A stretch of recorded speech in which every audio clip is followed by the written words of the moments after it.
Այսպիսով առաջին միջուկի համար մեզ անհրաժեշտ է լինելու եփված բրինձ, ցանկալի է որ վերցնեք կլորավունը, սակայն ես այսօր երկարն եմ վերցրել, եփում ենք լիարժեք 100%-ով մի փոքր աղաջրի մեջ։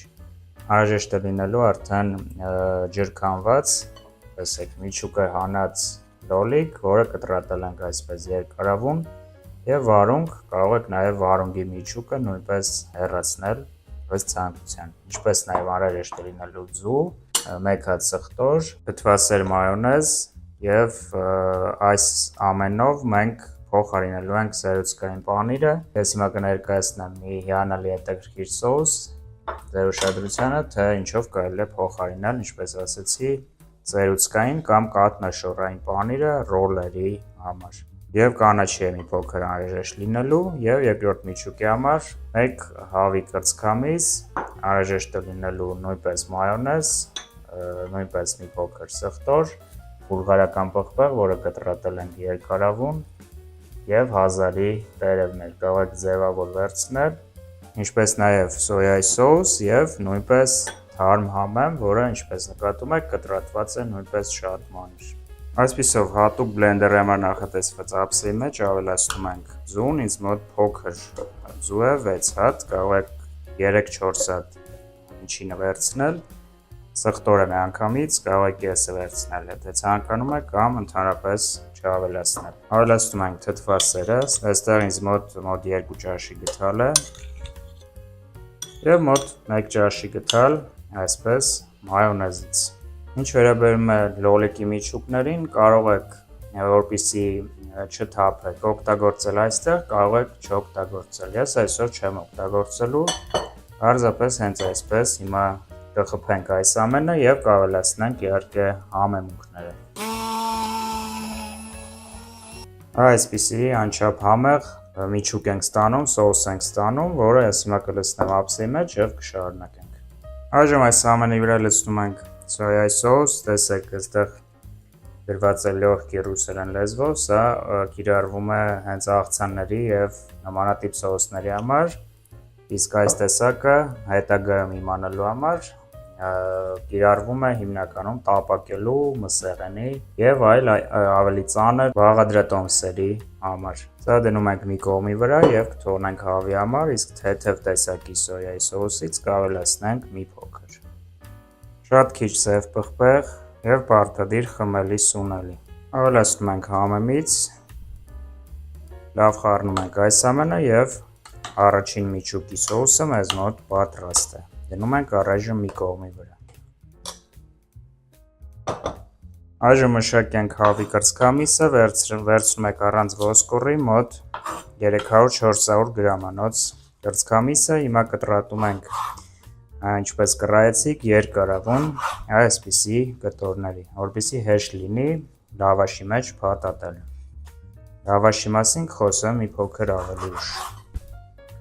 Այսպես։ Հիմա կավելացնենք այս տեսակի սոյայի սոուսից մի փոքր, մոտ 3-4 ճաշի գթալ, ավելացնենք քարի համեմունքից, խմելի սունելից նույնպես։ Հիմա լավ խառնում ենք այս ամենը եւ թողնենք 20-30 րոպե մի կողմի վրա կամ սառնարանում, որից հետո արդեն կտապակենք։ Կարող ենք արդեն հավաքել առաջին ռոլը կամ լավաշով ռուլետը։ 3 այսպիսի կտրատված լավաշ դնում ենք երկկողք, այսպես։ Եվ մեկն էլ դնում ենք մեջտեղում։ Որից հետո լցնում ենք եփված բրինձը, արդեն աղաջրով եմ եփել, ինչպես նշեցի, եթե կա այդպիսի ցանկություն, կարող եք ավելացնել մի փոքր սոյայի սոուս, չեմ ավելացնում ես, այլ միանգամից լցնում եմ այսպես մի կողմի վրայից։ Այսպես, այսքանն էլ կպահեմ մեկ այլ ռուլետի համար, կամ կուտենք հենց այդպես։ Ավելացնում ենք անձրուկից, այսպես վրայից, մեկ շերտով, ինչպես նշեցի, սա փոխարինում է սերուցքային կամ կաթնաշոռային պանիրին, անչափ համեղ է ստացվում, դուք էլ փորձեք եւ կհամոզվեք։ Այսպես շերտով գեղեցիկ լցում ենք, ավելացնում ենք վարունգը, լոլիկը, Մի փոքր էլ էս ցանկության թանձրուկից շատ քիչ։ Այսպես սկսում ենք մեկ շերտով եւ կարող ենք արդեն փակել։ Երկու կողմից ծալում ենք եւ լավ փակում։ Վերացում ենք ռուլետի։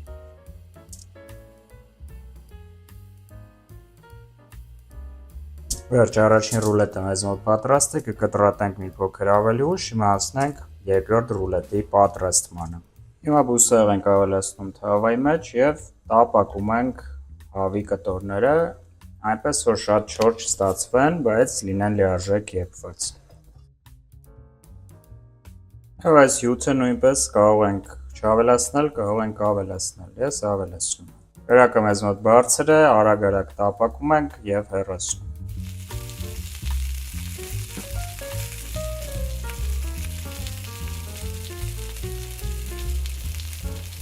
Դե ինչ կարմրում է մեզ մոտ միսը, արդեն մոտ 6-7 րոպե տապակում եմ եւ կարծում եմ բավական է։ Եվս 1 րոպե եւ կանջատենք ու կանցնենք առաջ։ Հեռացնում ենք կրակից, կթողնենք մի փոքր հովանա եւ արդեն կպատրաստենք երկրորդ ռուլետը։ Հիմա արագ պատրաստենք թանձրուկը եւ դրա համար մնացած համեմին ավելացնում ենք մոտ 2 ճաշի գթալ մայոնեզ, ինձ մոտ զեյթունի մայոնեզը շատ համեղ, դերում ենք սխտորից, այսպես կարող եք նաև ճզմել, ավելացնենք աղցանների համար նախատեսված սոյայի սոուսը մնացած, այստեղ ինձ մոտ 1-1.5 ճաշի գթալ է եւ ցանկացած համեմունք, ինչ կցանկանաք, ինչ կա ձեռքի տակ ըստ նախասիրության։ Կարմիր քաղցր պղպեղ կավելացնեմ մի փոքր, սև պղպեղից եւ իհարկե խմելի սունելի ինչպես միշտ, լավ խառնում ենք հիմա, այսպես եւ ստանում ենք թանձրուկը երկրորդ հիանալի լավաշով ռուլետի համար։ Հիմա նորից դասավորում ենք լավաշը եւ մեկը մեջտեղում նույնպես այսպես։ Կսում ենք թանձրուկից, ավելացնում ենք հավի կտորներից, այսպես։ Հազարից հեռացնում ենք ոչերը եւ գեղեցիկ դասավորում։ Կարող ենք նաեւ ներքևի հատվածից էլ դնել սկզբում 1000, դա մնում է մեր հայեցողության։ Այսպես 4 հատ կդնենք, ավելացնենք բուլղարական պղպեղից, վրայից էլ թանձրուկից քսում ենք, այսպես կավելացնենք, համաձայնվեք, որ շատ ախորժելի տեսք ունի եւ ժամանակն է փակելու եւ վերածելու ռուլետի։ Նորից նույն կերպով կողքերից ծալում ենք եւ փակում։ Երկրորդ ռուլետը մեզ մոտ նույնպես պատրաստ է, հիմա կարող ենք արդեն կտրել եւ մատուցել։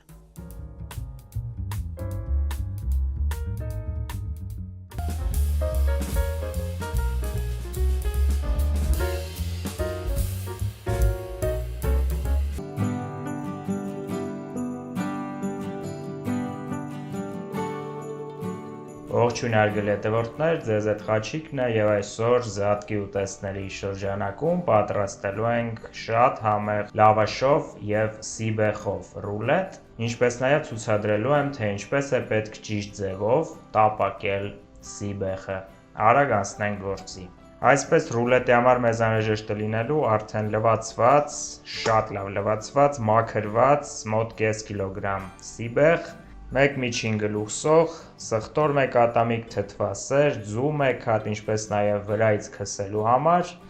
կարմիր եւ սև պղպեղներ, աղ, բուսայուղ եւ լավաշ։ 2 մեծ լավաշ է մեզ անհրաժեշտ լինելու, կխոսենք մի փոքր էլ ավելի ուշ։ Ինչպես նշեցի, խոտը արդեն լվացված է, սակայն պետք է նաև մաքրել։ Տեսնում ենք արմատի կողմից այսպիսի սև հետքեր, արմատներ, դրանք ամբողջությամբ այսպես դանակով վերացնում ենք լվանալու ընթացքում։ Եվ այսպես շարունակ ամբողջը, այսպես, վերջ։ Այժմ ավելացնում ենք ամբողջ սիբեխը կաթսայի մեջ, այսպես զգուշորեն։ Կավելացնենք այնքան ջուր, որ մոտ կիսով չափ ծածկված լինի։ Կավելացնենք մոտ կես ճաշի գթալախ և արդեն եփվելու ընթացքում, եփվելուց հետո ի նկատի ունեմ ջրքամելու ենք և ինչպես նշեցի տապակելու։ Այդ ընթացքում մանր կկտրատենք սոխը նախ և առաջ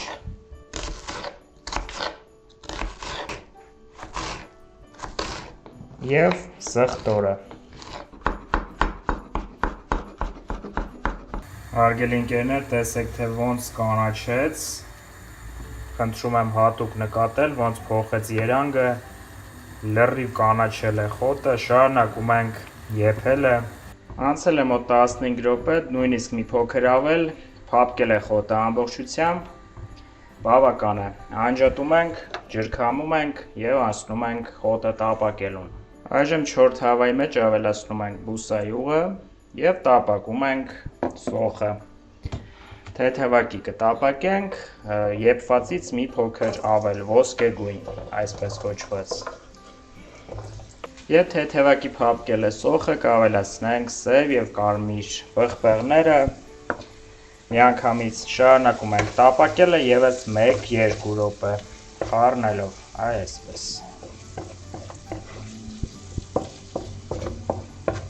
Վերջ ժամանակն է ավելացնելու սիբեխը, այսպես, քիչ-քիչ, այսպես ավելացնում ենք, գեղեցիկ, ջրքամված, ևս 1-2 րոպեի չափով կխառնենք պարբերաբար,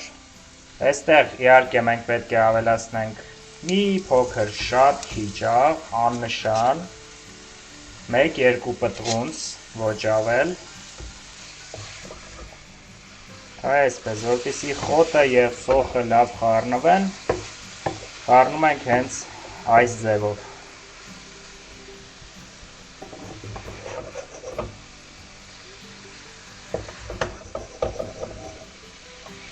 Ժամանակն է ավելացնելու հարած ձուն, 1 հատ ձու եմ հարել, այսպես, այսպես շերտով ավելացնում ենք և շարունակում խառնելը։ Այսպիսով փաստենք հարգելի ընկերներ, որ ես ցուցադրեցի ձեզ, թե ինչպես է պետք տապակել սիբեխը և արդեն հաջորդ գործողությունով անցնում ենք նրան, թե ինչպես է պետք պատրաստել սիբեխով ռուլետ։ Այժմ հարգելի ընկերներ, ավելացնում ենք մի փոքր առաջ կտրատված սխտորը թթվասերին և սա նույնպես քսելու ենք լավաշին։ Հիմա կհասկանաք, թե ինչի մասին է խոսքը, լավ խառնենք և դնենք առայժմ մի կողմի վրա։ Ամեն բան արդեն պատրաստ է մեզ մոտ, վերցնում ենք լավաշի առաջին շերտը, այսպես, և դնում ենք սեղանի, այս ձևով, որից հետո, հարգելի ընկերներ, քսում ենք, 2 լավաշ է մեզ անհրաժեշտ լինելու, քսում ենք թթվասերի կեսը տարածելով, այսպես, կիսում 2 մասի, տարածում ենք ամբողջ լավաշով, այսպես։ Վերջ, այժմ վերցնում ենք սիբեխի կեսը կամ որքան կցանկանաք, մեզ անհրաժեշտ է, որ բավականին բարակ շերտ լինի, սիբեխից կազմված և նույնպես տարածում ամբողջ լավաշով մեկ, այսպես, մոտավորապես, այսպես։ Այժմ վրայից փռում ենք երկրորդ լավաշը, մի թեթև սեղմում, այսպես, և ինչպես արդեն մոտավոր կռայեցիք, կատարում ենք նույն գործողությունը, քսում ենք թթվասերը և լցնում մնացած սիբեխը։ Միանգամից մոռացա սկզբում նշել, իհարկե կարող եք սիբեխի փոխարեն օգտագործել ցանկացած նախընտրած բանջար, նախընտրած խոտ։ Այժմ այս ամենը փակում ենք սկզբում այս կողմից հետո մյուս, այսպես,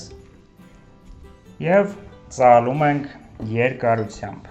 այսպես դրեցինք,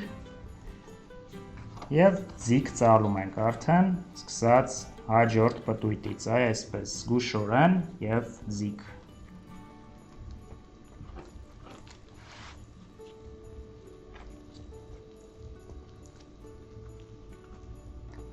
Այսպիսի հրաշալի մի ռուլետ ենք ստանում,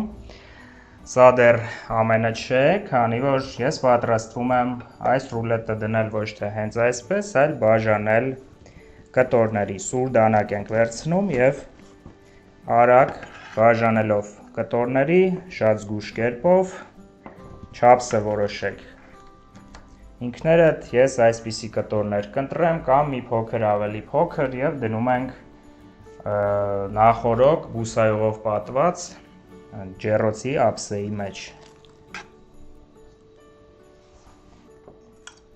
Այժմ հարում ենք մեկ ձուն, այսպես շատ լավ, և շատ լավ կերպով նույնպես քսում ենք բոլոր ռուլետների կտորների վրա, տեղափոխում ենք ջեռոց, այս ամենը կեպվելու 200 աստիճանի ներքո 10-15 րոպե, մեզ անհրաժեշտ է, որ ձուն լավ կարմրի և շատ թեթևակի այս ամենը տապակվի ջեռոցում, շատ թեթևակի։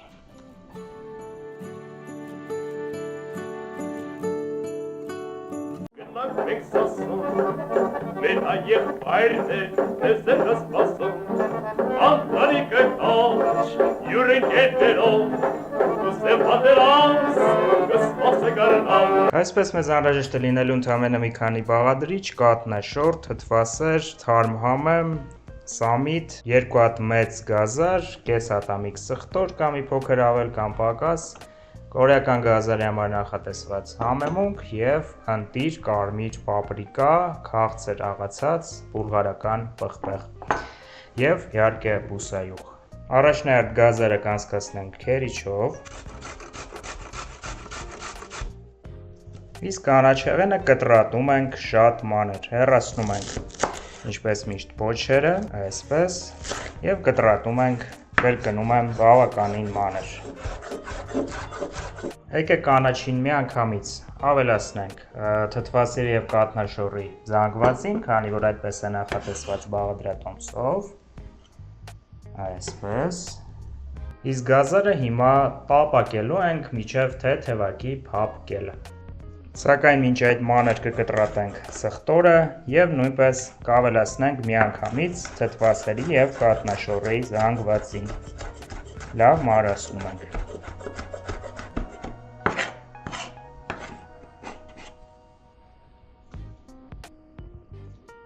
Ավելացնում ենք թավայի մեջ բուսայուղը, մոտ 2-3 ճաշի գթալ, ոչ ավել, և միանգամից գազարը։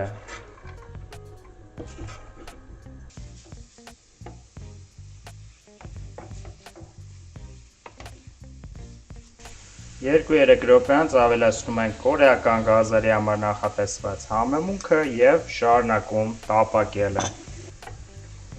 Եվս 2-3 րոպե կտապակենք և ամբողջությամբ արդեն բավական է։ Այս արդյունքը կանցնենք մյուս գործողությունների։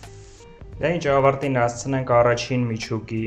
պատրաստումը, ասեմ, որ հիշեցնեմ, որ թթվասերին և կաթնաշորին ավելացրեցինք սխտորը և կտրատված կանաչեղենը և հիմա ավելացնելու ենք պապրիկան, սա է մեզ մնացել ավելացնել, այսպես, այս ամենը շատ լավ խառնելու ենք և քսելու ենք լավաշի առաջին շերտին։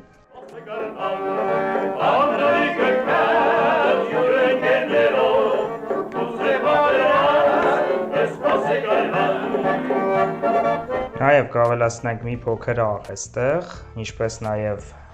գազարի վրա։ Այսպիսի զանգված ենք ստանալու, որը դնում ենք առայժմ մի կողմի վրա։ Մեզ մնացել է բացել լավաշը և անցնել լավաշը քսելուն և կտրատելուն։ Խռում ենք առաջին շերտը և, ինչպես նշեցի, քսում ենք առաջին միջուկը։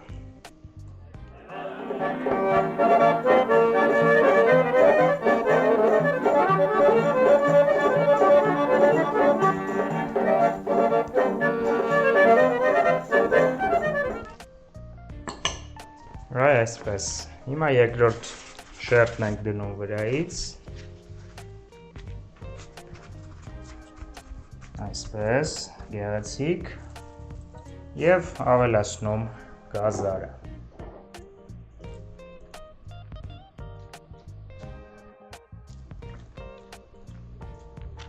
Մեզ մնացել է զգուշորեն ամուր փակել այս ամենը սկզբում կողքերից, այսպես, կողքերը կարող եք կտրատել, կարող եք ոչ, այս անգամ չեմ կտրատում, և փակել տալով ռուլետի տեսք, այսպես։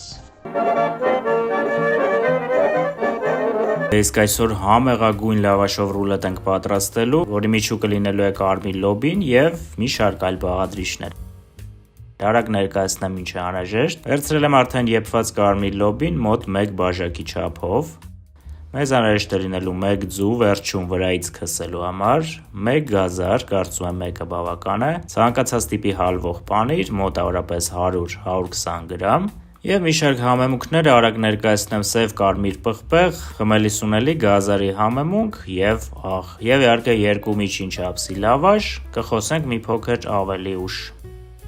Սկսում ենք միջուկը պատրաստելուց և գազարը անցկացնում ենք քերիչով։ Գազարը, ինչպես նկատում եք, ինձ մոտ հում վիճակում է այսօր, այս մեկը անհրաժեշտ չէ, կդնենք մի կողմի վրա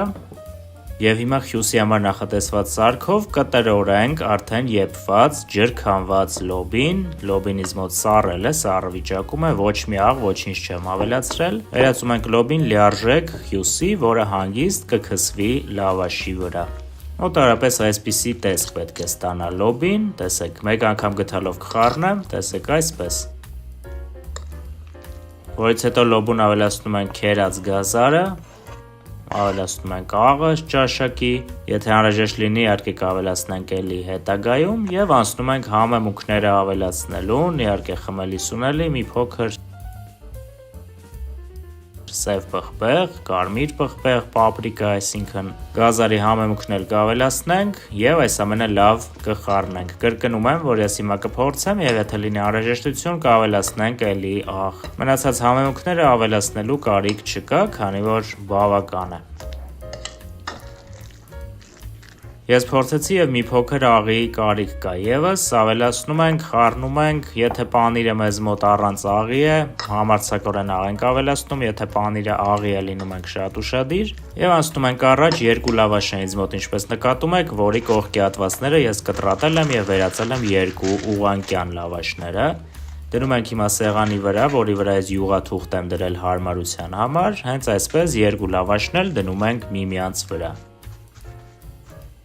Որից հետո միջուկն ենք ավելացնում բոլոր կողմերից, տեսեք ինչ լավ հանգիստ քսվող ընտիր միջուկ ենք ստացել և անչափ համեղ և տարածում ենք իհարկե լավաշի վրա ամբողջ երկայնքով այսպես, այնպես ենք անում, որ կողքի հատվածները բոլոր 4 կողմերից մի փոքր ավելի ազատ լինեն, այսինքն կողքի հատվածներից ամբողջությամբ չենք քսում միջուկը, այլ շեշտը դնում ենք ավելի շատ մեջտեղի հատվածի վրա։ Այսպիսի տեսք պետք է ստանանք ընդհանուր, վերջնական, և հիմա պանիրը այսպես գեղեցիկ կավելացնենք վրայից, բոլոր կողմերից, շատ անհրաժեշտ չէ իհարկե, պանիրը այստեղ համի համար է կարծում եմ, եթե չեք ուզում կարող եք չավելացնել, դա ձեր իրավունքն է, ձեր կարծիքն է, սակայն ես կավելացնեմ, պանիրով շատ համեղ է ստացվում։ Եվ հիմա երկու կողմից այսպես ծալում ենք լավաշը և մյուս կողմից, այսինքն ավելի երկար կողմից, այսպես ձիգ շրջելով, փաթաթելով վերածում ենք այս ամենը մեզ արդեն հայտնի և անչափ համեղ լավաշով ռուլետի։ Դա անում ենք հանգիստ, զգուշորեն, առանց շտապելու տեղ չունենք, տեսնում եք որքան հարմար է յուղաթղթով աշխատելը, դուք էլ փորձեք, շատ հարմար է այսպես ստացվում լավաշով ռուլետը ծալելը։